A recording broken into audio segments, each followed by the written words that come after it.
குடியரசுத் தலைவர் தேர்தலில் எதிர்க்கட்சிகள் சார்பில் போட்டியிடும் வேட்பாளருடைய பெயர் அறிவிக்கப்பட்டிருக்கிறது.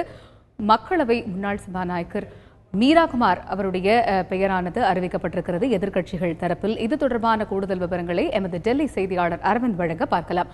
அரவிந்த், காங்கிரஸ் கட்சித் தலைவர் சோனியா காந்தி தலைமையில் 14 எதிர்க்கட்சிகளுடைய ஆலோசனை கூட்டம் நடைபெற்று தற்பொழுது வேட்பாளருடைய பெயர் எதிர்க்கட்சிகள் சார்பில் அறிவிக்கப்பட்டிருக்கிறது. இது தொடர்பான முதற்கட்ட தகவல்கள் அரவிந்த்.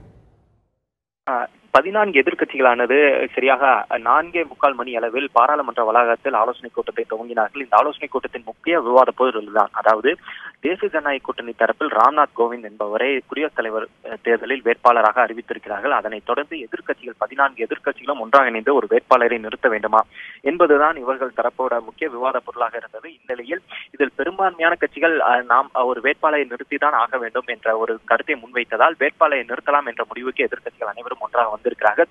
இந்நிலையில் யாரை வேட்பாளராக நிறுத்தலாம் என்ற ஆலோசனை இறுதியில் முன்னாள் சபாநாயகர், அதாவது முன்னாள் மக்களவை சபாநாயகர் மீராகுமாரை எதிர்க்கட்சிகளின் பொது வேட்பாளராக நிறுத்துவதாக இந்த கூட்டத்தில் முடிவு செய்யப்பட்டிருப்பதாக தற்போது தகவல் வெளியாகி இருக்கிறது. இவருக்கு தற்போது 72 வயதாக இருக்கும் மீராகுமார் தற்போது எதிர்க்கட்சிகளின் தரப்பில் குடியரசுத் தலைவர் வேட்பாளராக நிறுத்தப்பட்டிருக்கிறார். இந்நிலையில் தற்போதைய நிலையில் தேசிய ஜனநாயக கூட்டணி தரப்பிலான வேட்பாளர் வெற்றி பெறுவதற்கான வாய்ப்பு தான் அதிகமாக இருக்கிறது. தோராயமாக சுமார் 65 முதல் 70% வாக்குகள் ஆனது அவர் தேசிய ஜனநாயக கூட்டணிக்கு ஆதரவாக கிடைக்கும் என்ற பேச்சு அடிபட்டு வரும் நிலையில் தற்போதைய நிலையில் வெறும் 30 முதல் 35% வாக்குகளை மட்டுமே தற்போதைய நிலையில் கையில் வைத்துக் கொண்டு எதிர்க்கட்சிகள் தரப்பில் ஒரு வேட்பாளரை நிறுத்துவதற்கான முடிவு எடுத்திருக்கிறார்கள்.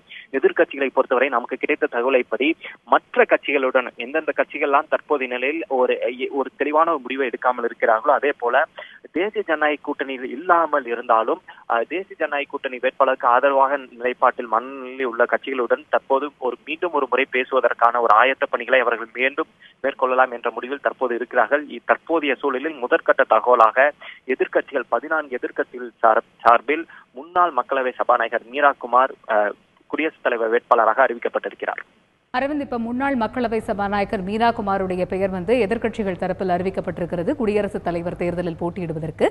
இவருக்கு ஆதரவு கோரி எந்தெந்த கட்சியினரிடம் பேச்சுவார்த்தையை நடத்தப் போகிறார்கள்? ஏற்கனவே 17 இருந்தது, இப்ப 14 எதிர்க்கட்சிகள் இப்ப சேர்ந்து இவருடைய பெயரை அறிவித்திருக்கிறார்கள். யார் யாரிடம் மீராகுமார் அவர்களுக்கு ஆதரவு கோரி காங்கிரஸ் உள்ளிட்ட எதிர்க்கட்சிகள் ஆதரவு கோரும் என்று எதிர்பார்க்கப்படுகிறது தற்போதைய சூழலில்?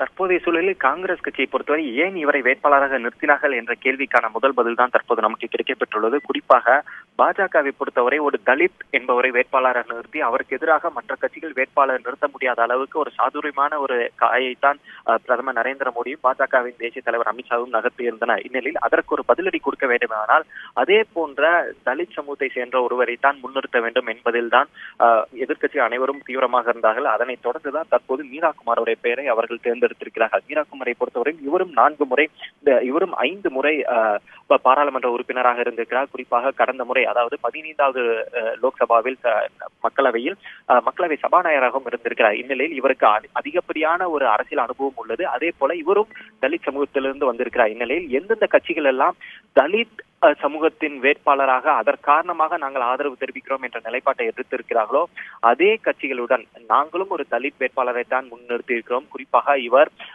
இவரும் 5 முறை நாடாளுமன்ற உறுப்பினராக இருந்திருக்கிறார் என்ற வாதத்தை முன்வைத்து அந்த கட்சிகளுடன் ஆதரவு கேட்பார்கள் என்றுதான் தெரிகிறது. குறிப்பாக அனைத்து கட்சிகளிடமே எந்தெந்த கட்சியெல்லாம் தேசிய ஜனநாயக கூட்டணியில் இல்லாமல் இருக்கிறார்களோ அந்த கட்சிகளுடன் மீண்டும் ஒரு முறை ஆதரவு கோருவார்கள் என்றுதான் தெரிகிறது. குறிப்பாக ஜேடியு, அதாவது ஐக்கிய ஜனதா தள கட்சியிடமும் மீண்டும் தங்களுடைய முடிவை மறுபரிசீலனை செய்யுங்கள் என்ற கோரிக்கை முன்வைப்பார்கள். குறிப்பாக சிவசேனா கட்சியிடமும் இதே கோரிக்கை வைப்பார்கள் என்றுதான் தெரிகிறது. ஏனென்றால் சிவசேனா கட்சியை பொறுத்தவரை இதற்கு முன்பாக கடந்த முறை சிவசேனா கட்சி தேசிய ஜனநாயக கூட்டணியில் ஒரு அங்கமாக இருந்தாலும் ஆனால் அப்போதைய காலகட்டத்தில் காங்கிரஸ் தரப்பில் வேட்பாளராக நிறுத்தப்பட்ட பிரணாப் முகர்ஜிக்கு அவர் ஆதரவு தெரிவித்திருந்தார். இந்நிலையில் தற்போதைய சூழலில் இவரை அதாவது மீராகுமாருக்கு மீண்டும் உங்களுடைய ஆதரவை தாருங்கள் என்ற ஒரு வகையில் ஒரு கோரிக்கை வைப்பார்கள் என்றுதான் தெரிகிறது. ஆனால் தற்போதைய சூழலில் தேசிய ஜனநாயக கூட்டணி தான் அந்த குடியரசுத் தலைவர் வேட்பாளரில் அதிகப்படியான ஒரு பெரும்பான்மையுடன் தற்போதைய நிலையில் உள்ளது. தகவல்களுக்கு நன்றி அரவிந்த்.